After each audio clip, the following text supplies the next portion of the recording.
Welcome back to Let's Talk Careers. I am so excited to bring another incredible guest. Today we are speaking with Willie Maritz, who is a co-founder of Wing Studio. Welcome, Willie. It's so great to have you with me today. Thank you, Maria. My pleasure. That introduction was way too short for the experiences that you're bringing to us today. So I feel like we really didn't give your career enough of an introduction. I'd like to take you back, Willie, all the way to when you were a younger teenager so that we can bring our audience to our current state, but really understanding and giving your career the light that it really deserves to have. You were a student interested in math, science, and economics. You Yeah. started your journey after studying human resource development. I'm trying to connect the dots and I can't. Tell me how you got from interest in maths and science and economics and how you made it to your journey today. Where did it all begin for you? At school, I was a pretty good student, so math and science is kind of what everybody tells you to do. You know, make sure that you are good at math and science. And I grew up in a mining community, so engineering was kind of the thing to do. And but by the time I was approaching my last school year, I kind of started realizing that it's maybe not exactly what I wanted to do. I was more interested in working with people. Hence, I decided to go into a different direction and enrolled into a BA degree. And the rest is history, as they say. Okay, so take us through that history. Can you remember that very first day at work? Very first career, first day at work. What was that like for you? What did you learn from that experience? Yeah. Well, one of the things about going into a social sciences degree or social sciences career is that probably the career opportunities are not as obvious or as plentiful. So after I graduated with my B degree, I didn't really find a job immediately. So I decided to try my hand at entrepreneurship.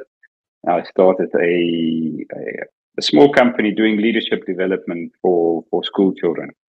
It's an area that felt would be very interesting, and I felt passionate about leadership development, having been a beneficiary of some leadership development courses in school. So I thought that would be great to do. Unfortunately, that business didn't really succeed.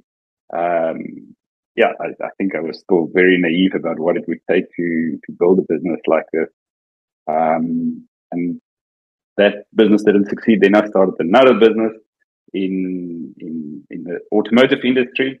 I basically cleaned cars, and that was more successful. Grew that into quite a more of a sustainable business. And while I was doing that, I also studied my postgraduate degree in human resource development specifically. And by the time I graduated with my postgrad degree, I felt like I'm ready to enter a corporate career. So I sold the car business at the time and entered the corporate career, which was very interesting. And I really enjoyed that, actually.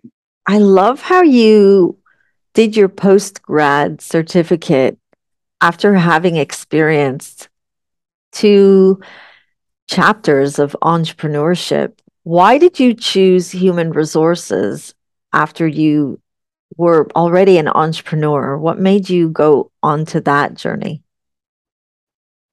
Yeah, I kind of wanted to do some further study. So I started looking and doing some research about what programs were available for, especially in my area.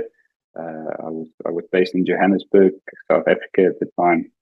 And I found a program in human resource development at the time, which I thought this is exactly up my alley. I like developing people. I like training and development, and to specialize in that would be great. So I don't think I had a preconceived idea before that I wanted to be a human resources practitioner.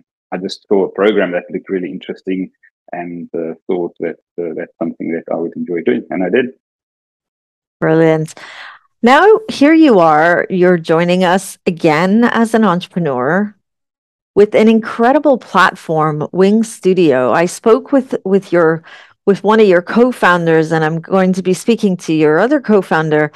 What I really found interesting is you all decided that there was a gap in the market and that it needed to be filled, and you decided to use a social channel to do that. Tell us why you decided that Wing Studio was something that you wanted to be part of. Yeah. So partly the background to this was I personally experienced the pain of having graduated and then not being able to find a job. And, I think like many other young people at that stage of your career, you're trying to get in, that you have something to do. I knew that I can do something and I can be useful to somebody. But every time I got to an interview or even through the application phase, I got this message that they were looking for somebody with experience. So forward many years later, when Peter and I got together, he expressed the same frustration because his children, he was worried about his children. I was worried about my children because my children was approaching that age of, wanting to make career decisions, and they were starting to worry about whether they will actually get a job.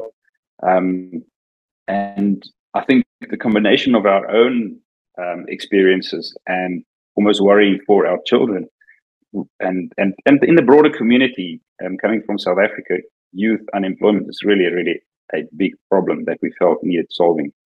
So we brainstormed what we can do, how we can help this situation, and that's kind of what we came up with.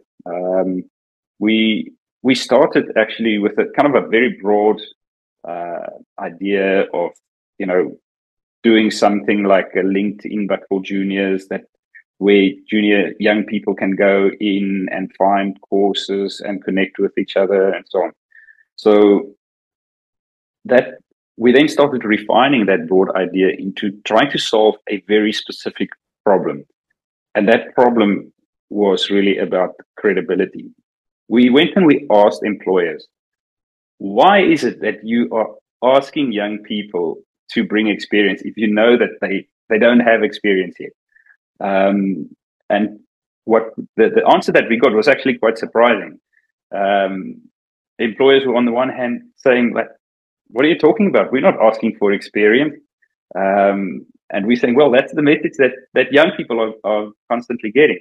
And when we dug a little bit deeper into this, the real answer that we got was not that the employers were looking for experience, but they were looking for credibility and evidence. Because if you look at it from an employer's perspective, if I'm going to give a young person a chance, I want to know that this person is going to come in and be willing to learn, but also already ready to contribute. Maybe for large organizations, it's a little bit different because they have more tolerance to bring in young people and train them from scratch. But for a small enterprise to bring in a young person, they can't afford to be completely distracted by, helping this person all the time. So we then started thinking, would it be possible for us to actually show employers, especially SMMEs, that there's evidence of skills and attributes in these young people? So that's kind of the problem that we started with, and we built out that. And we then realized that actually a social media channel is a great way, because young people know how to use social media. They know how to create content for social media. They're actually brilliant at it. So if they can use that same skill of creating great content to actually showcase their skills and attributes, that was the solution that we worked on. And that's the core of Wing Studio, using social media style content to show evidence of your skills and attributes. And why do you believe that they needed a different platform? Because we already had LinkedIn. And I ask you this because there's a young entrepreneur watching this right now and thinking, people are telling me that my idea already exists, but I'm an entrepreneur and I want to do something different. So as the founders, why did you believe that we needed another different type of platform that would address this specific type of challenge that you all identified? Yeah. I mean, with respect to LinkedIn, I think LinkedIn evolved, and it's not that LinkedIn is not trying to solve this problem as well. But LinkedIn was built for something else and for a different target audience. And they are trying to evolve to it also be accommodating towards young people. What we came up with is we think, well, actually, if we design the solution to the problem from the ground up with young people, we are more likely to actually bring a platform into existence that really solves the problem for young people and for the employers that they want to reach out to. So we have consequently spoken to universities, to young people. We have young people advising us on a youth advisory council in terms of what the problem really is. They advising us on the design. They advising us on the functionality. They advising us on the marketing strategy and the narrative, and how they're helping us basically with all aspects of the business. So in a way, we believe it's a solution designed and formulated by young people for young people. So the problem that we are solving is very specific. And I don't think Wing.studio is necessarily a competition to LinkedIn, but we do solve a very specific problem in terms of the credibility. On LinkedIn, you can still go and claim certain skills. You can ask somebody to endorse you, but there's not a credibility loop into that. So everything we are doing is about evidence and credibility. You can't just ask somebody to say, hey, come and rate me.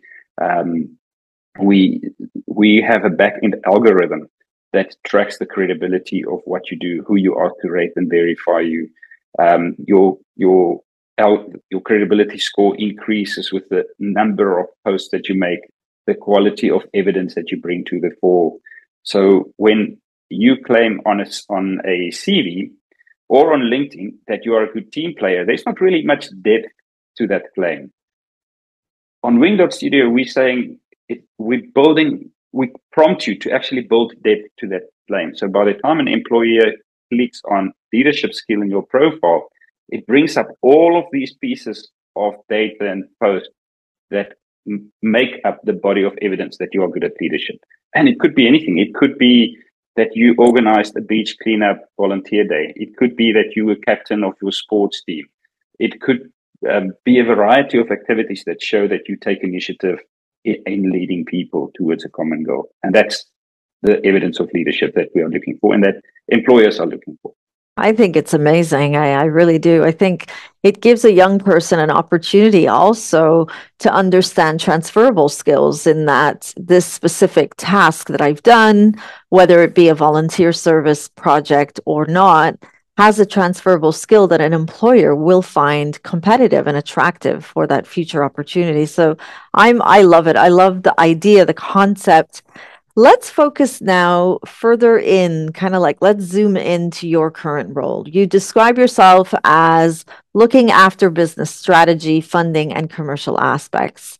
In short, according to your description, you are the man responsible for finding and working with investors, but that also means that you need to ensure that that strategy is pretty solid and that the company remains profitable. So many things to be juggling. Would you say that to be able to do this job role, that it was dependent on your degree, or do you find that you're tapping into those earlier experiences as an entrepreneur, not something you learned in a lecture hall? And I'll tell you why I'm asking you this. I am pro intentional education.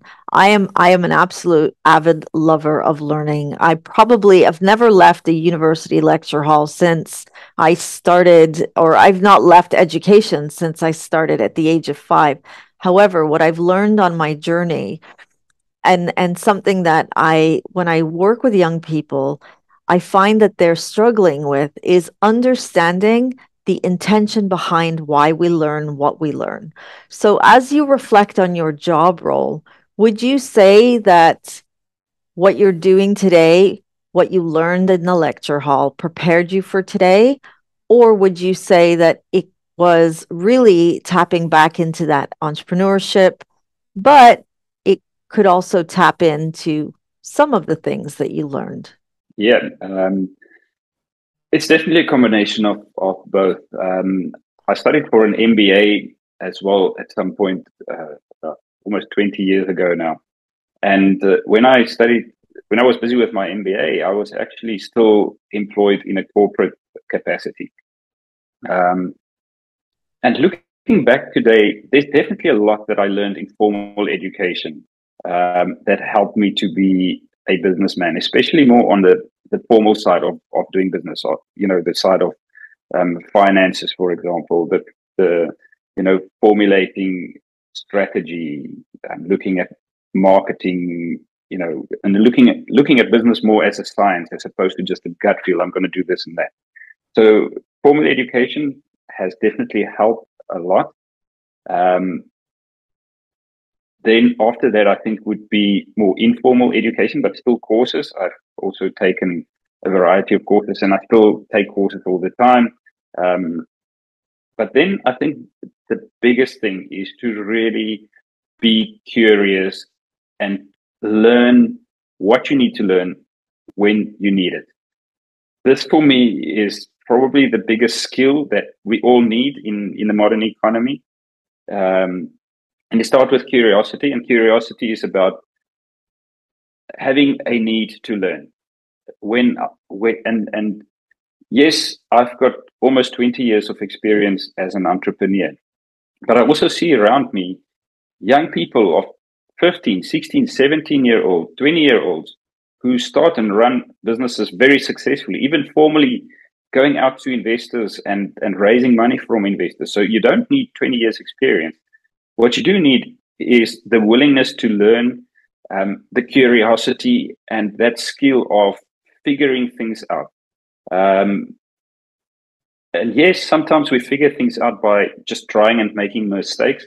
But I also think you can figure things out by actually doing a little bit of homework. So if you need to, so let's take a very practical example that might sound like a very technical problem. Quite recently, one of our potential investors asked me for a capitalization table. And even though I knew what a cap table or capitalization table was, I'd never actually put one together before. So did I need to go back and do an MBA degree for it? No.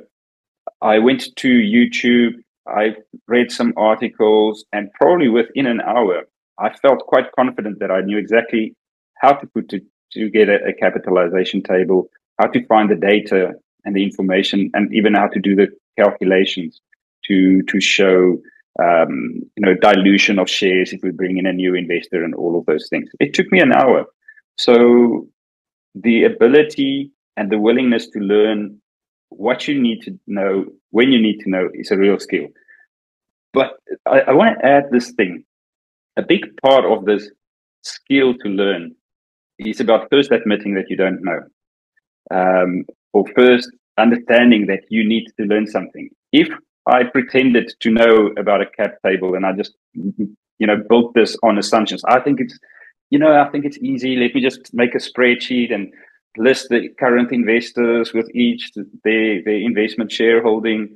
I would have probably disappointed myself, and I would have forwarded a disappointing document to the investor that was asking for this.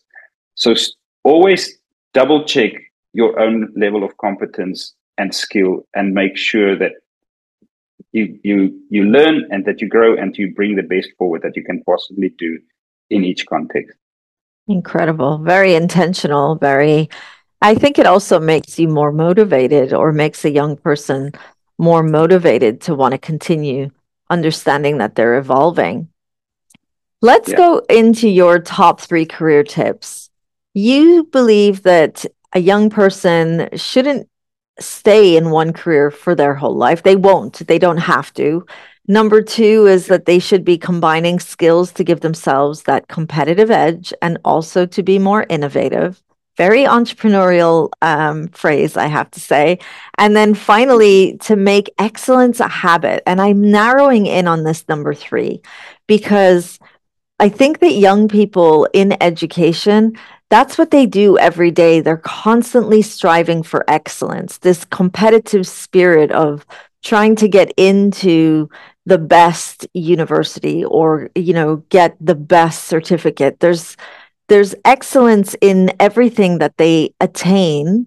Now there is a debate whether that's too much for a young person or not, but with your top tip, this being that number three top tip, you say a young person should do everything with the little extra to make a great impression. Now, my question to you for a young person, how do they identify that top tip number three without overdoing it and taking them too far that they might procrastinate because they feel that it's not excellent enough? Yeah, that's a very good question, and I think that probably all of us struggle with in balancing life because, and I think there's a difference between excellence and competitiveness. Um, Sometimes we grow up with this understanding that we have to be competitive at absolutely everything. So in school, there's so much happening. So you have to be, the best in the history class. You have to be the best in your math class. When you after school, you have to be best in art. You have to be the best in sport. Uh, and if you do multiple sports, you have to be the best in all of them. And I think a part, if I want to add to this tip, is learn to differentiate what you want to specialize in and focus on that. You can't be everything for everybody. Yes, it's great to be multi-skilled and to be able to do sport and this and that. But if you do sport as well, so let's say, for example, I love playing golf. I don't have to be an any else in golf. I play golf because it's healthy for me. I enjoy it. I learn other skills and traits out of it, and I develop myself out of it. And I don't have to be the best, and I don't every time I go get onto the golf course beat the people that I play with. But when I choose to start a business to solve youth unemployment, then I intentionally choose to contribute to society in the best way I possibly can. And then I say to myself that I bring the best I possibly can to every interaction, to every thing that I do, the way I work with my partners and co-founders, the way we recruit and the way we lead our team into this. Bring the best, because if you want to build something and create something that's world-class and that's going to make a difference in the world, you have to do it at that level. The phrase good enough is just simply a phrase that in that choice that you make shouldn't come up. You can say, it's good enough for me to, to not beat my friends in golf today, but it's not good enough for me to build something or to create something in business that is not world class. So choose your battles, choose what you want to be excellent at, and then always bring that little bit extra that's going to make you competitive and that's going to make you stand out. I love it. As we're bringing this conversation to a wrap, I'd like you to put your entrepreneur hat back on just for a minute. And as you reflect on those ventures that you began before you joined corporate and now you've come back, you've started 8 businesses, Willie. You say enjoy the journey of building a product to solve a problem. What tips do you have for a young entrepreneur or a young aspiring entrepreneur that might not really understand the journey ahead? What have you learned that you feel would be great value for them before they begin? Yeah, I think it's about learning to fail. one of my favorite entrepreneurial people would be Elon Musk. And Elon Musk made a statement that I think many people misunderstood. He made the statement saying that failure is underrated or overrated. Basically saying that he doesn't want to fail and we shouldn't fail. And on the other hand, especially in entrepreneurial circles, we hear a lot that it's okay to fail. It's okay to start something. In fact, it's great to start something, figure out that it's not working and close it down, fail fast and do the next thing. And I was like, what, why are we getting these, conflicting views? But I think it's not a conflicting view. It really is. And I'll tell you why, probably in a practical way, of one of the businesses that I started before, which many would call a failure because the business never succeeded, never was profitable, and I never got to actually sell this business. So I had to close it down, and I lost quite a bit of money in the process. So from a traditional point of view, you would look at it as a failure. But the way I looked at it was that business taught me so much. In fact, that was the first business that I taught with a B2C or a consumer-facing side. So if I haven't done that business, I would have been much less prepared to start Wing Studio. So all of these experiences add up to preparing you for the next thing. So when something doesn't work out, it doesn't mean it's a failure. It's only a failure if you label it a failure yourself, if you label yourself a failure together with that. But if something doesn't work out the way you intended, you have the opportunity to frame that and say, all right, so what did I learn out of it? What benefit did I get out of it? What benefit did other people get out of it? Because even though that business didn't become profitable in the end, in the journey, it was not only me that benefited. There was also other people that I employed in that journey that also learned and grown in the process. There's so many examples that I can lift out of that journey to show that we still made an impact. We still made a difference to many people. So it was not a failure. It was a learning journey that was valuable. So the quicker we can learn to just deal with that failure and to not be daunted by that failure, because if we are too daunted by failure, we never start. If we judge a journey based on the prospect of failure and how bad failure would be for us in our mind, we tend to actually not get onto that journey at all. And I think this is probably what makes the difference between most entrepreneurs and those who avoid entrepreneurship. They are too daunted by the prospect of failure. Just don't look at it as failure. Just look at it as some things don't work out the way you intended to, and other things do. And even if it doesn't work out, you move on and you shape and you create a different path and you create a new solution. I love that. And as an entrepreneur myself, I can resonate with your message. What I would like to add on to that is just a reminder to anyone that doing the entrepreneurial journey or joining a company, you're still taking a risk. There's no guarantees to either. And if anyone didn't learn that through the pandemic, then it's time to really rethink what, job security is. And I think in both scenarios, I don't know if you would agree, you work as hard in one and the other. On the one hand, as an entrepreneur, you are your own boss. And if you don't have fire under your feet, nobody will. But when you work for somebody else, you need to put that fire under your feet because somebody is expecting results. So there's pressure on both sides. I think as an entrepreneur, the reality that there won't be bread on the table unless you go out and find the ingredients and make it happen. And I think that that's exciting as well. But the connecting to the purpose, I loved how you defined success as impact. And I think every entrepreneur that I've interviewed always had an impact wish in any venture they've gone into. So Willie, I think that was incredible. I wish I met you before I began my entrepreneurial journey. It's been such a pleasure learning from you. I'm excited for young people having Wing Studio. I wish I was younger, but I'm definitely going to try the platform anyway. I think we can be young at heart as well. Just before we say goodbye, how can we find Wing Studio, Willie? Yeah, you can simply go to a browser and type in www.wing.studio, and that's it. You can also download the app, search for wing.studio. The app is available on both Android and iOS.